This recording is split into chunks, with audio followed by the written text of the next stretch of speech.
నమస్తే. ప్రజల్లో ఉంటేనే గెలుస్తారు. ఫ్లెక్సీలు, ఫోటోలు కాదు. రైల్వే స్టేషన్కు రావద్దు. నా బ్యాగులు మొయ్యొద్దు. ప్రజల్లో ఉండండి. పార్టీ పరువును కాపాడండి. కార్యకర్తలతో మమేకం కండి. ఇవి తెలంగాణ రాష్ట్ర నూతన ఇన్ఛార్జిగా బాధ్యతలు స్వీకరించిన మీనాక్షి నటరాజన్ గారి ప్రథమ సూక్తులు. ఇవి కాంగ్రెస్ పార్టీ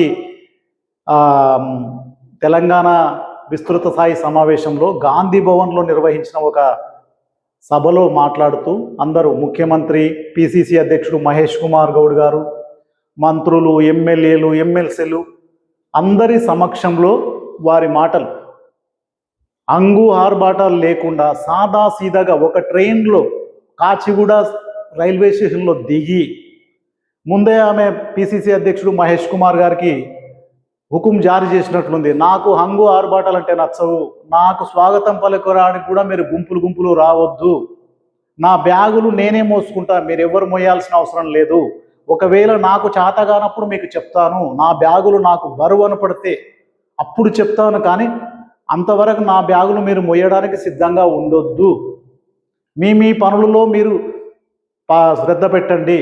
మీ పనులలో మీరు పాల్గొనండి. ఇవి వారి మాటలు. ఇంతకుముందు దీపాదాస్ మున్షి గారు ఈ బాధ్యతల్లో ఉండే మనకంతా తెలిసిన విషయమే. కాంగ్రెస్ రాష్ట్ర వ్యవహారాల ఇన్ఛార్జిగా దీపాదాస్ మున్షి గారు ఇంతవరకు ఉన్న విషయం మనకంతా తెలిసిన విషయమే.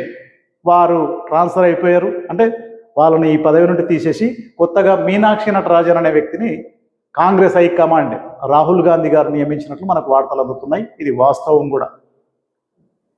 ఈమె మధ్యప్రదేశ్ రాష్ట్రానికి చెందిన ఒక సాధారణ కుటుంబంలో జన్మించిన వ్యక్తి. పార్టీకి సిన్సియర్గా పనిచేసిన ఒక కార్యకర్తలా ఉంది ఈమె మనస్తత్వం. ఒక ఆర్గనైజర్లా ఉంది ఈమె మనస్తత్వం.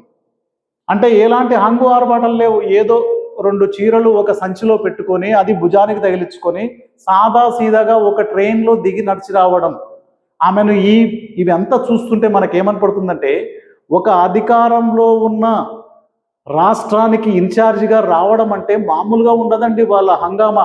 అంటే గతంలో మనం చూసాం, దీపాదాస్ మున్షి గారు కానీ, మాణిక్య ఠాగూర్ గారు కానీ, ఇలా చాలామంది ఇన్ఛార్జీలు ఉంటారు కదా, వాళ్లకు మామూలుగా రారు. వాళ్ళు వస్తూ హంగామాలతో వస్తారు. ఫ్లైట్ దిగిన కాడ నుండి వాళ్ళకు ఒక పెద్ద కాన్వాయ్ వెళ్తుంది.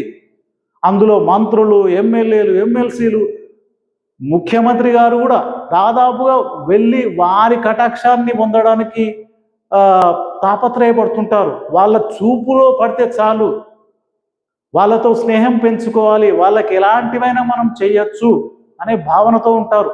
గతంలో అంటే ఇప్పుడు ఇక్కడ నుండి వెళ్ళిపోయిన దీపాదాస్ మున్షి గారి మీద అనేకమైన ఆరోపణలు ఉన్నాయి. చాలా డబ్బు ఆమె ఇక్కడి నుండి తీసుకువెళ్ళినట్లు ఆరోపణలు వస్తున్నాయి ఆమె మీద. మంత్రులనే డైరెక్ట్ ఫోన్ చేసి నా వాటా ఏది అడిగిండ్రు అనేటట్లు తెలంగాణ కాంగ్రెస్ వర్గాల నుండి మనకు అందుతున్న సమాచారం. ఒక బీజేపీ లీడర్ అయితే ఆమె ఏకంగా బెంచ్ కారే తీసుకున్నది తెలంగాణ రాష్ట్ర ఇన్ఛార్జిగా వచ్చిన తర్వాత అని చెప్పేసి ఆరోపణలు చేయడం కూడా జరిగింది. అంటే వాళ్ళకి అలా ఉంటుంది. ఎందుకంటే కాంగ్రెస్ పార్టీ అగ్రనాయకుడు రాహుల్ గాంధీ దూత వాళ్ళు. ఇక్కడ ఏం జరుగుతుంది, తెలంగాణ రాష్ట్ర ప్రభుత్వానికి, తెలంగాణ రాష్ట్ర కాంగ్రెస్ కమిటీకి, ఢిల్లీకి మధ్య వారధిగా ఉంటారు వాళ్ళు. కాబట్టి టికెట్ల విషయంలో కానీ, ఇప్పుడు ఎమ్మెల్సీ టికెట్లు కానీ, ఎమ్మెల్యే టికెట్లు కానీ, మంత్రి పదవులు కానీ, పార్టీలో ఉన్న సంస్థాగత పదవులు కానీ ఏవి కానీ వాళ్ళ చేతిలో ఉంటాయి. హైకమాండ్కు చెప్పి వాళ్ళు మాకు ఇప్పించగలుగుతారు అనేది ఇక్కడ నాయకుల ఆశ. ఆమె దృష్టిలో పడితే, వారి దృష్టిలో పడితే మనకి ఈ పదవి వస్తుంది, మనం దీన్ని చేసుకోవచ్చు, ఇలాంటి భావన మన లీడర్ల మధ్యలో ఉంటుంది. గతంలో అదే చూసినాం మనం. కానీ దానికి భిన్నంగా ఈమె సింపుల్, అసలు ఆమెను చూస్తేనే అర్థమవుతుంది. ఆమె పెళ్లి కూడా చేసుకోలేదంట. అంటే పార్టీకే అంకితం అయిపోయింది, ఒక ఆర్గనైజర్ మాదిరి. ఇది ఆర్ఎస్ఎస్లో చూస్తుంటాం మనం. ఇక్కడ సేమ్ ఈమె అట్లా ఉంది ఆమె ప్రవర్తన. ఆమె వర్క్ కూడా సిన్సియర్గానే ఉన్నట్లుంది. అంటే ఆమెకి గతంలో కూడా కాంగ్రెస్ పార్టీలో చాలా పదవులలో ఉండి వచ్చిన వ్యక్తే. మరి ఆమెను చూస్తుంటే అన్ని పదవులు అనుభవించిన వ్యక్తి ఎక్కడ ఏదో ఫ్రాడింగ్లు అవి చేసినట్లు కనపడతలేదు. సిన్సియర్గా రాగానే మీటింగ్లు కూడా మీరు ఫ్లెక్సీలు, ఫోటోలు, షో పుట్టపులు చేసేవాళ్ళు నాకు నచ్చరు. ప్రజల్లో ఉండాలి, కార్యకర్తలకు అందుబాటులో ఉండాలి. 10 ఏళ్ళు కార్యకర్తలు పోరాటం చేసి అందించిన ఈ ఫలితం కదా, కార్యకర్తల అభిప్రాయాలకు గౌరవించాలి. ఇవి వారి మాటలు.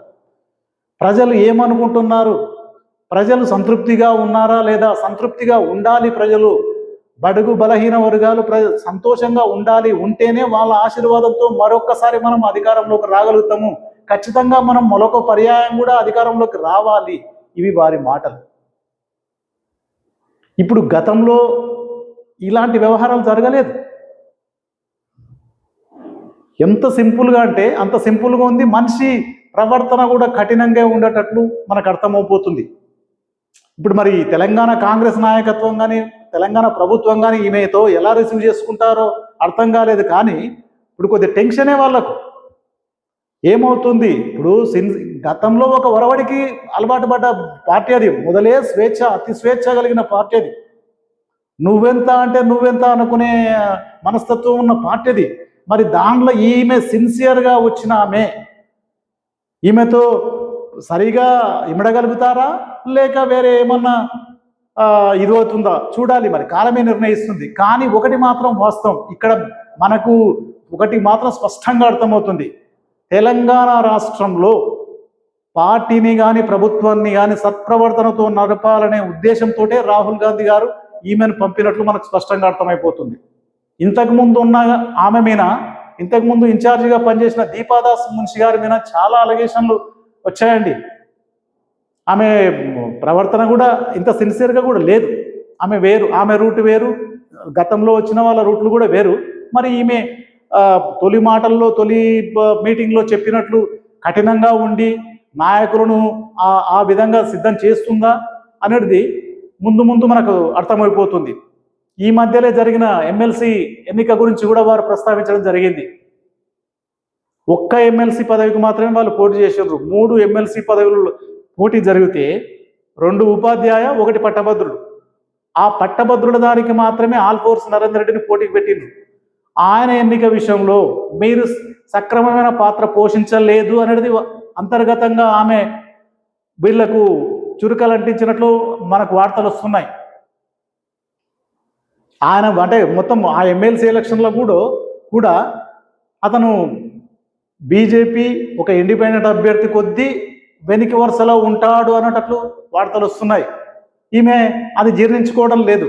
మీరు సక్రమంగా పనిచేసలేరు, అధికారంలో ఉండి కూడా ప్రజలకు మనం చేసిన పనులు చెప్పి అందరినీ ఒప్పించే బాధ్యత కార్యకర్తల మీద ఉంది, నాయకుల మీద ఉంది, అందరి మీద ఉంది కదా. మీరు సమన్వయంతో పనిచేయండి, కార్యకర్తలకు అందుబాటులో ఉండండి, ప్రజలకు అందుబాటులో ఉండండి. ఇలా ఫ్లెక్సీలు పెట్టి ఫోటోలు దింపుకొని పైన షోపుటప్ చేస్తే మాత్రం నాకు నచ్చరు. అలాంటి వాళ్ళను ప్రజలు చీకొడతారు, అంటే చీదరించుకుంటారు. షోపుటపులు చేసే వాళ్ళను ప్రజలు నమ్మరు. ఇది వాస్తవం. ఆమె నోట్లకెళ్ళి రావడం కూడా ఇది ఒకంతకు సంతోషమే. చాలా మంది ఏం చేస్తారంటే, ఒక ముఖ్య నాయకుడు వచ్చినప్పుడు షోపుటపులు చేస్తారు. ఎవరన్నా ఏమని అనుకోకు, నాకేం 10 ఫ్లెక్సీలు పెడతాడు. ఏదో ఆ పూటకు తయారు చేసిన కొంతమందిని వెంబడేసుకొని హంగామాలు చేస్తుంటారు. కానీ గ్రౌండ్లో వాళ్ళు జీరోగా ఉంటారు. ఇది ఆమె ఎల్లబెట్టిన పాయింట్. అలా జీరోగా ఉండే వాళ్ళకు మాత్రము మేము పదవులు ఇవ్వము, వాళ్ళని ఎలాంటి ఎంకరేజ్ చేయము. ప్రజల్లో పలుకుబడి కలిగిన వాళ్లకు, ప్రజలతో మమేకమై ఉన్న వాళ్లకు, కార్యకర్తలతో మమేకమై ఉన్న వాళ్ళకు మాత్రమే మేము పదవులు ఇస్తాము. అంటే ఇటు పార్టీ పదవులు కానీ అటు ప్రభుత్వ పదవులు కానీ ఏవి కానీ వాళ్ళకే అందుబాటులో ఉంటాయి. ఇలాంటి షోపుటప్పులు చేసే వాళ్ళకి మాత్రం నాకు ఇష్టం ఉండదు, అలాంటి వాళ్ళకి అవకాశం కూడా ఉండదని ఆమె చెప్పకనే చెప్పింది. మరి కొంతమందికి ఇలాంటివి మింగుడు పడవు. ఏదో ఆర్భాటాలు చేసి ఆర్భాటాలు చేసి ఆ పూటకు షోపుటప్పులు చేసేసి వాళ్ళు షోపుటప్ పదవులు పొందుతుంటారు. మరి అలాంటి వాళ్ళకి మాత్రం ఈమె ఒక హెచ్చరిక జారీ చేసినట్లే మనకు అర్థమవుతుంది.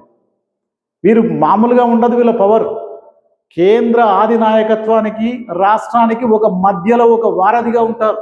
ఇప్పుడు రేపు ఎమ్మెల్సీ పదవులు సుమారు 4 పదవులు భర్తీ చేయాలి. ఈమె పాత్ర చాలా గొప్పగా ఉంటుంది.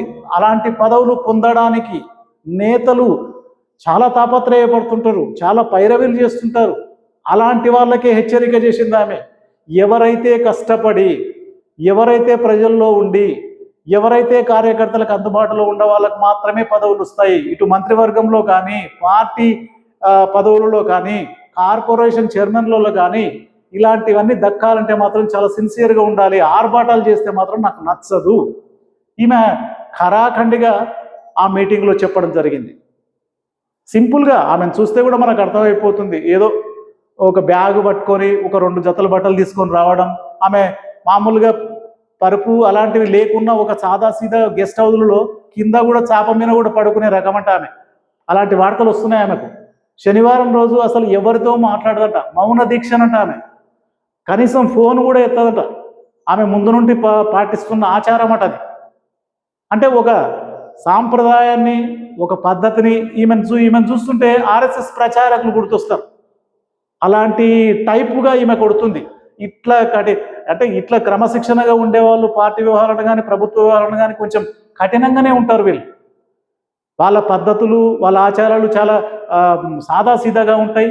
మరి చూడాలి, మొదలే కాంగ్రెస్ పార్టీలో స్వేచ్ఛ ఎక్కువ, అలాంటి పార్టీలో ఈమె పెట్టిన నిబంధనలు మరి సత్ఫలితాలు ఇస్తాయా, నాయకులు ఈమెకు అనుగుణంగా పనిచేస్తారా లేదా అనేది ముందు మనకు అర్థమవుతుంది. చూడాలి.